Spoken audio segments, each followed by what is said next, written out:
मैं पिछले इलेक्शन के सिलसिले में आपके पास आया था।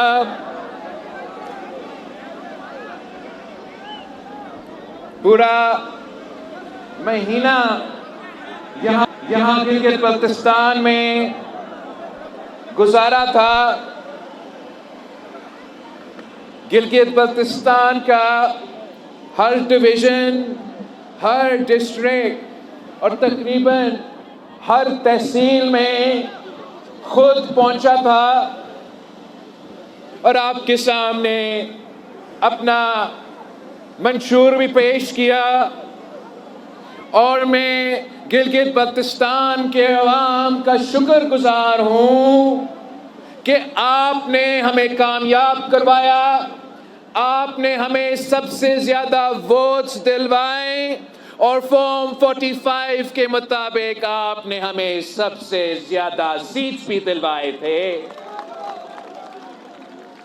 अब हालात तब कुछ और थे और आपको याद होगा कि किस अंदाज से आपकी सीट्स छीने गए थे, आपके वोट पे डाका मारा गया था।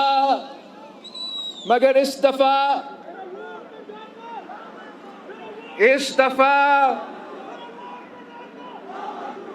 मैं आपके पास वापस आया हूं। इस दफा मैं अकेला नहीं, खातूने अव्वल आसफा भुट्टो जरदारी के साथ आया हूं। इस दफा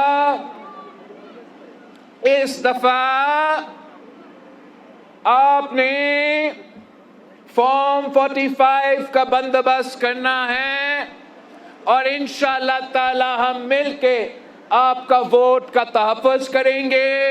किसी को ये इजाजत नहीं देंगे कि आपके साथ, पीपल्स पार्टी के साथ कोई नाइंसाफी हो। दिल वैसे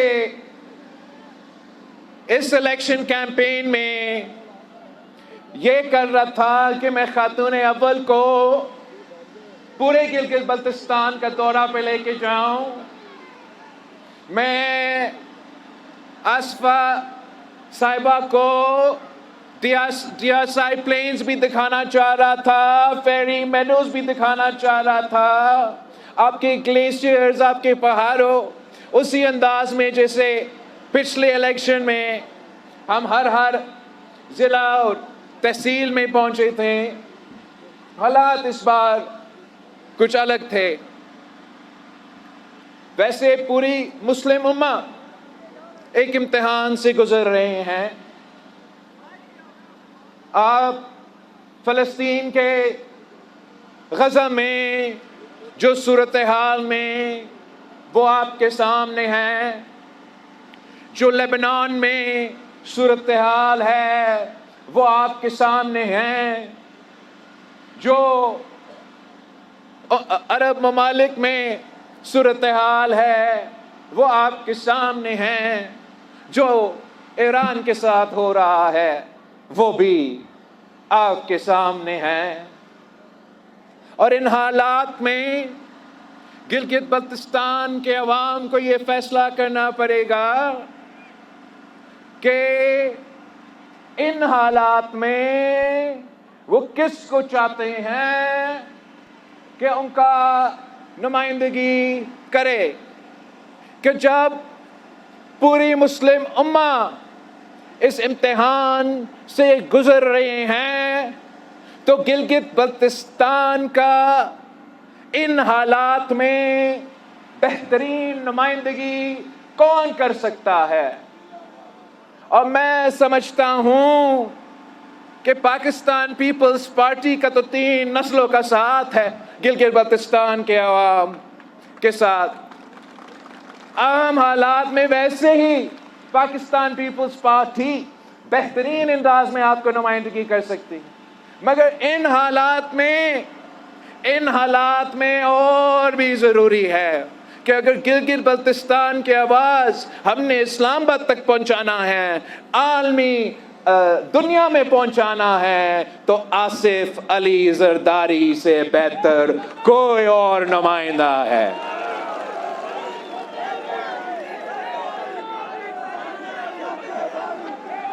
वो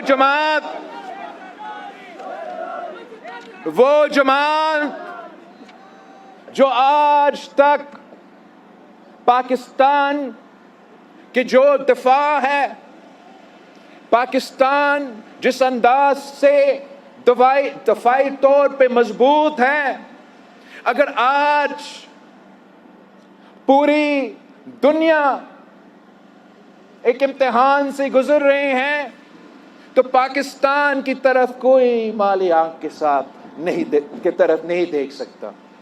और वो इसलिए कि कायदे अवाम शहीद जुल्फिकार अली भुट्टो ने इस मुल्क को एटम बम का तोहफा दिया, और वही कायदे अवाम शहीद जुल्फिकार अली भुट्टो का एटम बम आज पाकिस्तान का आज भी दिफा कर रहा है।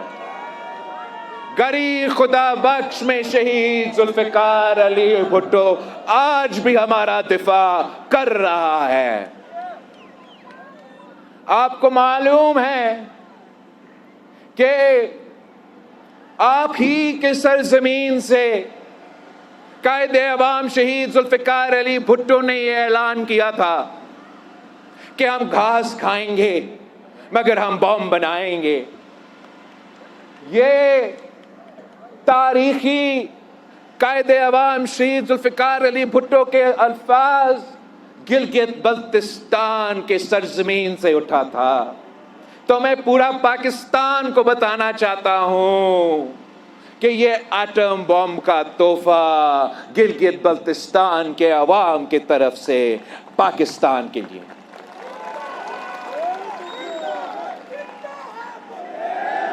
कायदे अवाम ने एटम बम का तोहफा दिया तो शहीद मोहतरमा बेनज़ीर भुट्टो ने मिसाइल टेक्नोलॉजी का तोहफा दिया। और एटम बम, अगर मिसाइल टेक्नोलॉजी ना हो तो आपने उस एटम बॉल का इस्तेमाल के लिए मिसाइल टेक्नोलॉजी का ज़रूरत होता है ताकि आप अपना निशाने पे वो एटम बम पहुंचा सके। तो अगर कायदे अवाम शहीद जुल्फिकार अली भुट्टो ने एटम बम का तोहफा दिया तो शहीद मोहतरमा बेनज़ीर भुट्टो ने मिसाइल टेक्नोलॉजी दिलवाई।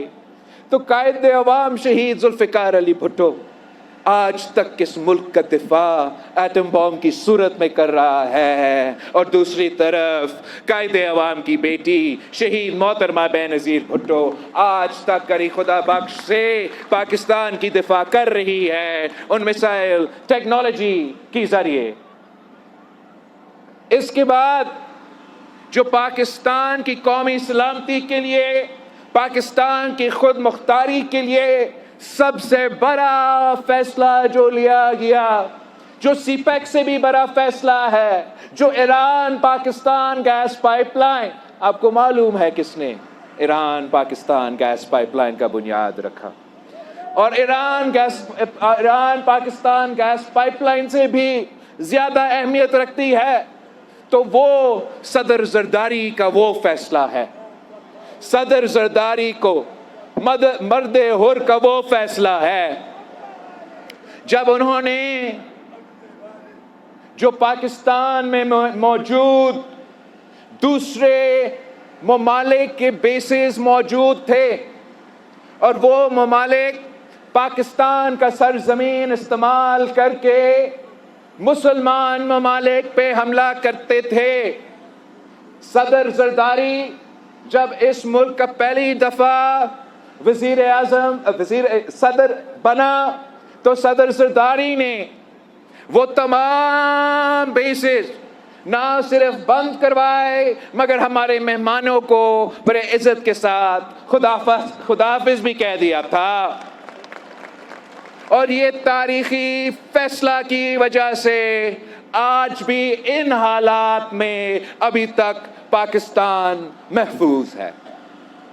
हम दुआ गो है कि chief of the defence forces field marshal साहब के जो अमन के लिए कोशिशें हैं वो कामयाब हो, इसलिए पीपल्स पार्टी हमेशा अमन पसंद जमात रही है और हम समझते हैं कि इस जंग का बोझ, इस जंग का जो मुआशी बोझ है वो पाकिस्तान के अवाम के साथ साथ पूरी दुनिया में मुआशी नुकसान उठाया जा रहा है। और जितना जल्दी ये जो कोशिश है ये कामयाब हो, उतना ही जल्दी पाकिस्तान के अवाम को कोई रिलीफ मिल सके।